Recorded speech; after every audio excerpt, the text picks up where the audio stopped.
इशफाक अहमद है। मैंने इस साल यूपीएससी में 142nd रैंक सिक्योर किया है।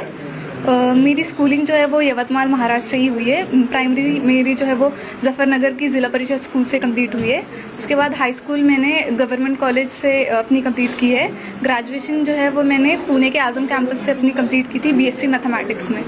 12th के बाद ही मैंने ये डिसाइड कर लिया था कि मुझे यूपीएससी करनी है।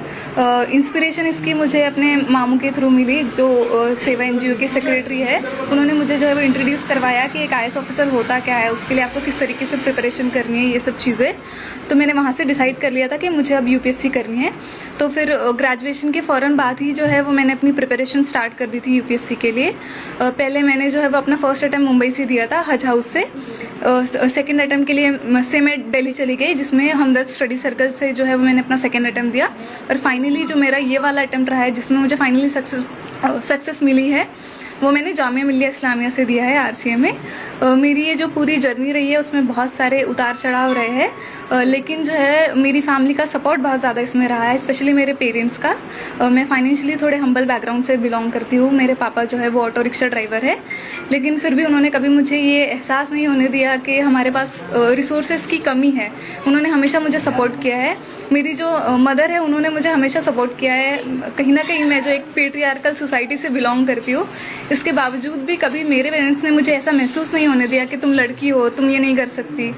उन पे दूसरों का भी प्रेशर था, फिर भी उन्होंने इस प्रेशर को हैंडल करते हुए मुझे सपोर्ट किया है। मेरी पूरी फैमिली, फ्रेंड्स, टीचर्स, सब ने मुझे इस जर्नी में जो है वो बहुत ज़्यादा सपोर्ट किया है। मैं अपनी प्रिपरेशन की बात करूँ तो ये मेरा 4th अटैम्प्ट था, तो इससे आप अंदाज़ा लगा सकते हैं कि जर्नी बहुत ज़्यादा डिफिकल्ट रही है। फेलियर्स बहुत सारे आए इसमें, लेकिन मैंने इस जर्नी में एक चीज़ सीखी है कि आपको पेशेंस और कंसिस्टेंसी जो है वो कभी इन दोनों चीज़ों का साथ नहीं छोड़ना है।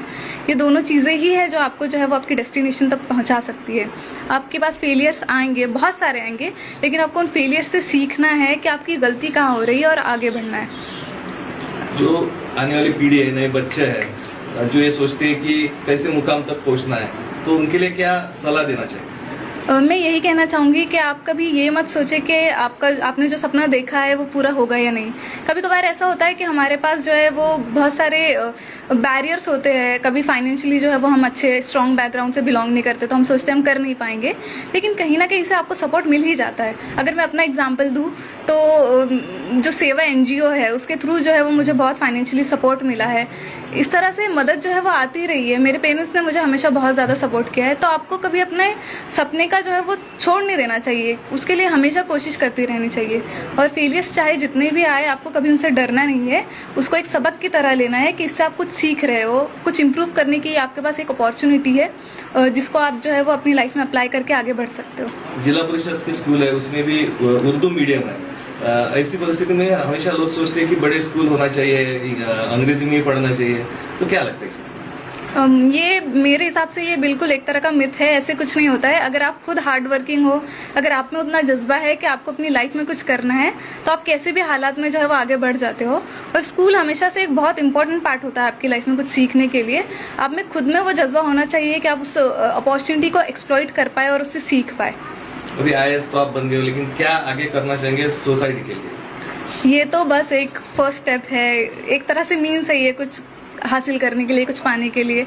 तो ये एक तरह से मेरे लिए मीन्स है कि मैं सोसाइटी को सर्व कर सकूँ, सोसाइटी में जो अंडर प्रिविलेज सेक्शन है उनके लिए कुछ कर सकूँ, स्पेशली गर्ल्स के लिए, क्योंकि मैं रिलेट कर सकती हूँ कि एक लड़की के लिए कितना मुश्किल होता है आगे बढ़ना और कुछ अचीव करना। तो मैं कोशिश करूँगी कि मैं एजुकेशन और हेल्थ केयर जो है उस पर ज़्यादा अपना फोकस करूँ और सोसाइटी के लिए कुछ कर पाऊँ। हमने सुने कि आपका खुद का घर भी नहीं है, तो पढ़ाई के लिए जैसा जो भी बोलना है बाकी बच्चों को, बहुत सारे लोग बोलते कि भाई पैसा लगता पढ़ाई के लिए वगैरह, तो उसके बारे में आप क्या बोलना चाहेंगे? देखिए, ये सारी तो सेकेंडरी चीज़ें होती है। आपको खुद का घर चाहिए, पैसा चाहिए, ये सब होते हुए भी अगर आपके पास अपना खुद का ही कोई जज्बा नहीं है आगे बढ़ने का, आप में खुद में ही वो लगन नहीं है कुछ करने की, तो आप कुछ नहीं कर सकते। अगर आपके पास वो जज्बा है, अगर आप जो है वो हार्ड वर्किंग है, अगर आप सोचते हैं कि आप कुछ अचीव करना चाहते हैं और उसके लिए कोशिश करते हैं, तो फिर रिसोर्सेज तो कहीं ना कहीं से आ ही जाते हैं।